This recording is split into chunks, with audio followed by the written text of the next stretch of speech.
Olá pessoal, tudo bem? O que falar da chamada democracia digital ou democracia virtual, como alguns nomeiam? Na verdade, a eclosão da participação massiva das pessoas em redes sociais, contestando o posicionamento político, se opondo a determinadas decisões de governo, de políticos, atacando em si a figura de políticos e de autoridades, de alguma forma é uma espécie de, vamos dizer assim, de catarse por parte da sociedade que de alguma forma não tem outros canais dentro de uma chamada democracia formal como o Brasil, que só se chama democracia em período eleitoral. E nós não devemos confundir as coisas. Dizer que em um estado, em uma sociedade existem eleições, não significa dizer que essa sociedade é necessariamente democrática. A democracia digital em si nada mais fez do que oferecer, fornecer elementos de maior participação. Se existe dúvida quanto à veracidade de participação de perfis na internet ligados às redes sociais, se são verídicos ou não, se há uma maior difusão de fake news, coisas do tipo, nada disso vai ser combatido e superado sem a participação e sem a vivência das pessoas nos meios e nos canais de comunicação. Não adianta dizer e afirmar que o mundo digital deve ser regulado para que as pessoas voltem a vivenciar a democracia apenas no período eleitoral.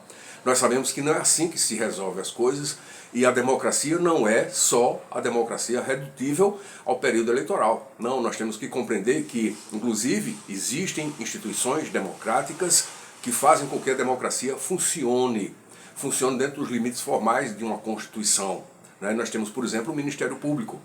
Então, a responsabilidade de políticos também, muito embora seja um tanto quanto frágil o sistema de responsabilidade de políticos no Brasil, porque é difícil tirar um político do poder, é difícil muitas vezes responsabilizá-lo por exemplo, crimes por conta do quê? Da chamada imunidade formal e imunidade material que tem os parlamentares, por exemplo.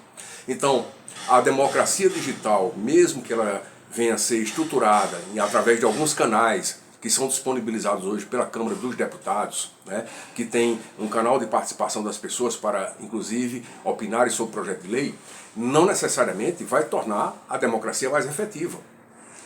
Criar um álibi, criar um canal comunicativo para as pessoas participarem, não necessariamente vai fazer com que o Congresso atenda a participação popular. Porque você veja que antes do mundo digital nós já tínhamos, por exemplo, a iniciativa popular. E na iniciativa popular não é possível, por exemplo, propor emenda à Constituição.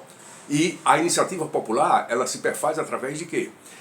Da subscrição por parte de 1% do eleitorado brasileiro, distribuído por 5 estados, e que nesses 5 estados, pelo menos 3/10 tenham subscrito um projeto, uma proposta de lei. Mas o sistema de iniciativa popular ele é apenas deflagratório.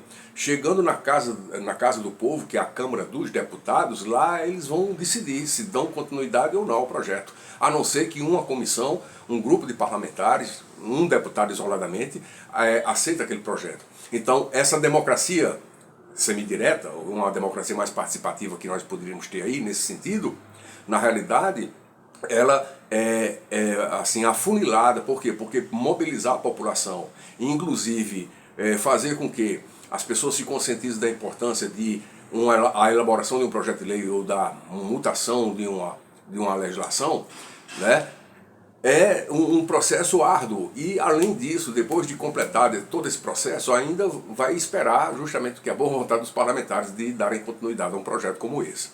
Então, se políticos, se autoridades se assustaram com a participação das pessoas nas redes sociais, com essa eclosão de opiniões e às vezes até influenciando decisões, porque houve muitos casos, inclusive, que, por exemplo, trabalhando-se em cima das chamadas hashtags, que unem pessoas em torno de um assunto específico, Então, através do uso de hashtags, fazendo com que houvesse uma mobilização em redes sociais, muito se conquistou, inclusive até mudança de opinião, mudança de posição de alguns políticos, E claro, isso é uma forma de pressão popular, isso é democracia.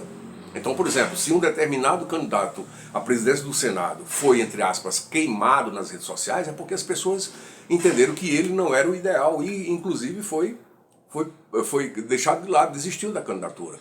Se determinada tributação não foi aceita pela população, a proposta de tributação maior, por exemplo, em produtos importados, Então, se as pessoas pressionarem nas redes sociais para fazer com que o governo mude de posição, né, para ver se muda ou não, essa não é a questão, mas a pressão em si existe, mas aí funciona também como o quê? Como um indicador de que a população está reagindo a uma decisão oficial. Então, esse efeito reativo das decisões, das tomadas de posição de determinados políticos é democracia. Não é democracia, é um exercício de democracia. Não é democracia você pensar apenas que você tem que observar os políticos agirem e esperar para mudá-los só a cada 4 anos, dependendo do mandato, né?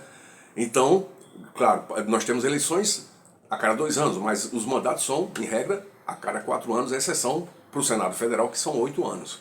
Então, a democracia ela não é redutível apenas às eleições, certo? Então, a democracia digital ela não é uma nova democracia.